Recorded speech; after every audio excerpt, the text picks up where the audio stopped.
Shalom saudara sekalian, hari ini kita akan membahas tentang Alkitab. Ada beberapa hal yang mungkin kita jumpai atau pernah kita dengar dan kita rasakan bahwa umumnya pengkhotbah atau pendeta akan mengkhotbahkan apa yang ada di Alkitab. Biasanya kalau kita ikut gereja atau ikut ibadah, pengkhotbah biasa mengatakan mari kita buka kitab ini, dan dari situ pengkhotbah akan sharing dan juga menyampaikan pesan-pesannya. Hanya saja mungkin dalam pemikiran kita bahwa bagaimana kira-kira Alkitab ditulis. Saudara ingat bahwa seringkali kita mengangkat topik-topik dalam Alkitab, apa yang tertulis di dalam Alkitab, dan mungkin itu agak kurang masuk akal atau juga mungkin tidak logis, tidak rasional segala macam. Tetapi itu tertulis di Alkitab. Nah, kira-kira Alkitab itu ditulisnya seperti apa? Dan yang kedua juga sering juga mungkin kita jumpai atau temui bahwa banyak orang mengatakan, wah, Alkitab kalian sudah dipalsukan, misalnya tidak asli lagi.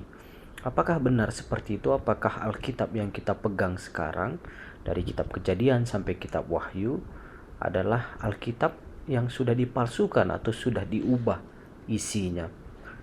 Yang berikutnya juga mungkin kita sering jumpai atau kita pernah dengar adalah, apakah ada kitab lain di luar kitab yang telah ada di Alkitab? Misalnya orang berulang kali mengatakan bahwa tentang surat Thomas, atau orang berkata bahwa Injil Thomas dan lain sebagainya. Dan yang terakhir saudara sekalian, yang juga menjadi pertanyaan mungkin bagi sebagian orang adalah, apakah Alkitab itu, apakah yang tertulis di dalamnya benar-benar firman Tuhan? Artinya apakah itu memang Allah yang mengatakannya dan manusia menuliskannya, atau seperti apa?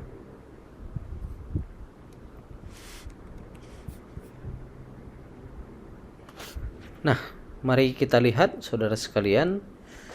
Yang pertama dulu, mari kita lihat bagaimana kita tahu bahwa Alkitab itu berasal dari Allah. Nah, mari kita lihat bahwa di awal kita mengingat dulu di awal bahwa Tuhan berbicara langsung kepada manusia. Jadi kalau kita lihat bahwa ada beberapa kitab yang memang langsung Allah suruh kepada penulis itu untuk menuliskan sesuatu. Contoh misalnya kalau Anda masuk ke Nabi Amos atau kitab Amos, bagaimana Tuhan langsung berbicara kepada Amos untuk menikah dan segala macam. Jadi itu langsung Allah berbicara langsung kepada manusia. Dan juga ditulis dalam kurun waktu lebih kurang 1600 tahun. Jadi saudara sekalian, Alkitab yang kita pegang itu memang satu gitu ya. Jadi bukan terbagi-bagi banyak, tetapi memang satu yang merangkum dari awal penciptaan sampai ke kitab Wahyu yang akan datang juga. Dan rentang waktunya itu ditulis lebih kurang 1600 tahun. Jadi ya mirip seperti kita WA-an dengan teman kita, atau SMS, atau mungkin kirim email, bahwa ya seringkali bersambung begitu, dan ketika email itu digabung sehingga menjadi satu kesatuan yang utuh. Alkitab juga mirip seperti itu. Kejadian ditulis oleh Nabi Musa, terus ada yang ditulis oleh Nabi Amos, ada oleh Nabi Yesaya, ada oleh Nabi Daud, ada yang ditulis oleh Matius, ada yang ditulis oleh Lukas, sampai ada yang ditulis oleh Yohanes. Jadi rentang waktunya 1600 tahun. Dan kitab pertama Perjanjian Lama, saudara sekalian, kita tahu itu bahwa kitab Kejadian, 5 kitab pertama ditulis oleh Musa. Itu ditulis sekitar tahun 1500 sebelum Masehi. Jadi bayangkan sudah berapa ribu tahun tulisan itu dituliskan pada waktu itu. Dan kitab Perjanjian Baru yang terakhir itu dituliskan sekitar tahun 100 Masehi, dan itu pun ke sekarang sudah ribuan tahun juga. Tetapi yang luar biasa saudara sekalian adalah bagaimana kita melihat perjanjian baru dengan perjanjian lama yang mungkin ditulis range waktunya atau perbedaan waktunya lebih kurang 1600 tahun, yang sudah banyak perubahan zaman, tetapi ada keterkaitan satu dengan yang lain. Saudara juga coba lihat, kalau misalnya lihat di perjanjian baru, surat-surat yang memang dituliskan oleh Paulus, betapa sering dia mengutip juga dari perjanjian lama, seperti itu. Nah, Alkitab adalah buku yang istimewa. Mengapa? Karena ada beberapa hal. Kalau kita lihat bahwa sampai saat ini buku terlaris nomor 1 di dunia dan telah didistribusikan sekitar 9 miliar sejak tahun 1947 dan diterjemahkan ke dalam lebih dari 800 bahasa dan dimiliki oleh lebih dari 200 negara. Apakah ada buku lain yang bisa menyamai ini dalam tanda petik? Kalau kita anggap itu buku yang ada kertas dan tulisannya, rasanya tidak ada. Bahkan beberapa buku-buku yang terkenal, yang mungkin bagus, rasanya belum bisa mencapai apa yang telah dicapai oleh Alkitab. Nah, yang kedua, saudara sekalian, mari kita lihat 1500 tahun sebelum Masehi dengan 100 tahun sesudah Masehi, bagaimana kira-kira alat tulis yang dituliskan? Karena kita tahu bahwa itu adalah huruf-huruf yang dituliskan. Kertas ditemukan tahun berapa? Dan mungkin pada zaman 1500 sebelum Masehi belum ada kertas. Jadi mari kita lihat beberapa bagaimana firman Tuhan itu dituliskan di bahan-bahan yang berbeda. Dan juga akhirnya kita dapat seperti sekarang, bahkan sekarang zaman kita berbicara mungkin sudah di handphone, sudah dalam bentuk digital, sudah dalam bentuk coding dia. Nah, kita lihat bahwa yang pertama kali dulu, saudara sekalian, bahwa pesan Tuhan itu dituliskan di batu. Nah, kalau saudara ingat kisah Musa ketika dia naik ke Gunung Sinai, dia menerima 10 perintah Allah di 2 loh batu yang dituliskan langsung oleh Allah di batu itu. Tetapi kita tahu ceritanya bahwa begitu Musa turun, dia melihat bangsa Israel menyembah berhala, dia melemparkan batu itu dan batu itu pecah, dan Allah panggil lagi Musa kedua kali, dan sekarang Musa yang tuliskan 10 perintah Allah dan itu tetap di loh batu. Jadi pertama kali bahwa alat tulis atau media tulis yang digunakan adalah batu. Tentu ini ada kelemahannya ya, dan kita tahu bersama bahwa batu sulit dibawa dan lain sebagainya. Maka di perkembangan berikutnya, pesan-pesan Allah itu dituliskan di tanah liat.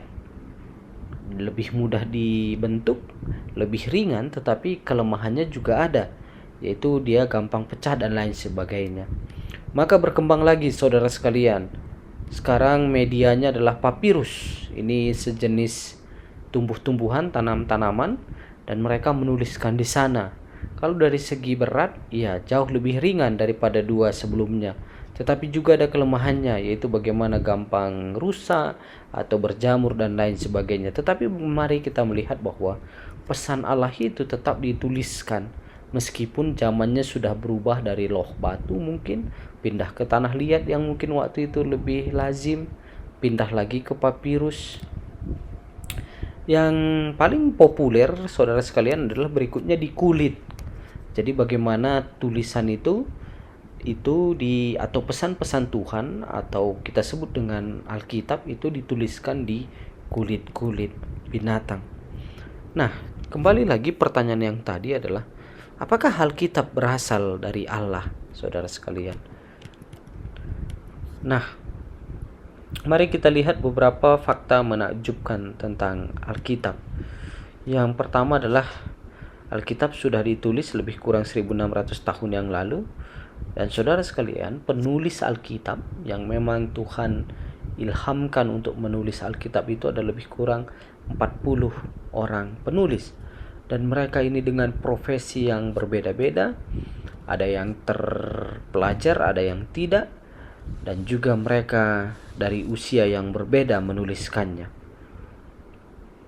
Nah, dan saudara sekalian, kalau kita coba lihat apa yang tertulis di Alkitab, kita tarik apa yang tertulis, maka Alkitab memberi pengetahuan gitu ya.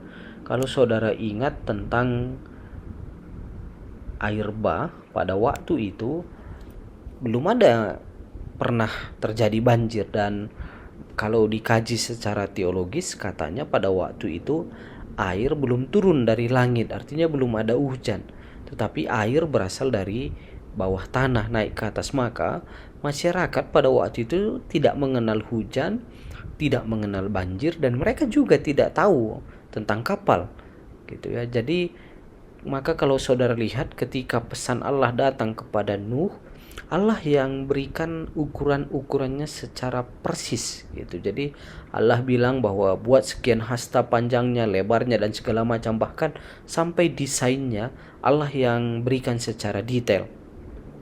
Dan saudara sekalian, Isambard K. Brunel terinspirasi membuat kapal seperti Nuh, dan ternyata itu adalah ukuran yang ideal untuk bisa bertahan di gelombang besar. Kita melihat juga bahwa Alkitab memprediksi masa depan. Seringkali memang dipertanyakan, apakah firman Tuhan Alkitab itu, apa buktinya? Nah, itu yang seringkali orang tanyakan, apa buktinya itu firman Tuhan? Bukankah yang tulis kitab Kejadian itu Musa? Bukankah yang tulis kitab Matius itu Matius? Bukankah yang tulis kitab Wahyu itu Yohanes? Mereka semua manusia. Kalau manusia, kita tahu bersama bahwa tidak sempurna. Kalau manusia tidak sempurna, ada peluang melakukan kesalahan, ada human errornya. Maka pertanyaannya adalah, kalau begitu apakah tulisan mereka juga ada kesalahan di dalamnya? Nah, saudara sekalian, tentu ada pertanyaan-pertanyaan orang yang ingin mempertanyakan itu. Tetapi mari kita lihat bahwa sebuah buku isinya dianggap powerful apabila isinya itu bisa memprediksi sesuatu yang terjadi di masa depan. Karena kita tahu secanggih-canggihnya juga iptek tahun sekarang, padahal itu udah sekian lama sejak Alkitab selesai, kita juga kadang masih banyak hal yang belum kita bisa prediksi. Contoh misalnya tentang kapan terjadinya letusan gunung. Itu pun agak sulit, bahkan ahli-ahli vulkanologi pun seringkali mengatakan setiap gunung itu unik, sehingga tidak bisa kita tahu kapan dia akan meletus. Paling hanya prediksi saja. Apakah prediksi selalu tepat? Enggak, seringkali salah juga begitu.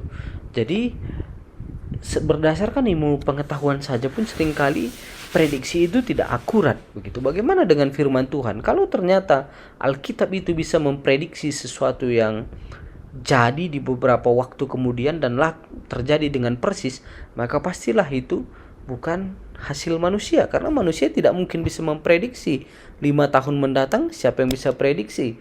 Ketika tahun 2000-an saja terjadi tsunami di Aceh, orang tidak bisa prediksi. Ketika tahun lalu terjadi di Sulawesi Tengah, Palu, tsunami dan juga likuifasi, orang tidak bisa prediksi. Padahal katanya kejadian itu sudah pernah juga terjadi, tapi tetap nggak bisa diprediksi. Artinya manusia memiliki keterbatasan untuk membahas atau memikirkan apa yang akan terjadi masa depan. Tetapi kalau Alkitab ternyata terbukti bisa memprediksi sesuatu yang terjadi di masa depan, maka Alkitab itu lebihlah dari buatan manusia. Mari kita lihat saudara sekalian. Nah, satu hal yang kita lihat adalah bagaimana nubuatan tentang Tirus. Jadi saudara sekalian, kalau lihat di depan di layar saudara, ini Tirus tahun 332 sebelum Masehi, dan di sebelah kanan itu Tirus di tahun sekarang. Nah, kota Tirus, mari kita lihat saudara sekalian di Yehezkiel 26 ayat 1 sampai 14. Alkitab menuliskan tentang sebuah kota yang bernama Tire atau Tirus. Kota ini sangat makmur dan aman ketika Yehezkiel menulis tentang itu. Jadi pada waktu Yehezkiel menuliskan tentang kota Tirus, kota itu sedang masa jaya-jayanya. Tapi Nabi Yehezkiel memprediksilah dalam tanda petik melalui tulisannya bahwa kota itu akan dihancurkan. Banyak orang yang tidak percaya kepada Yehezkiel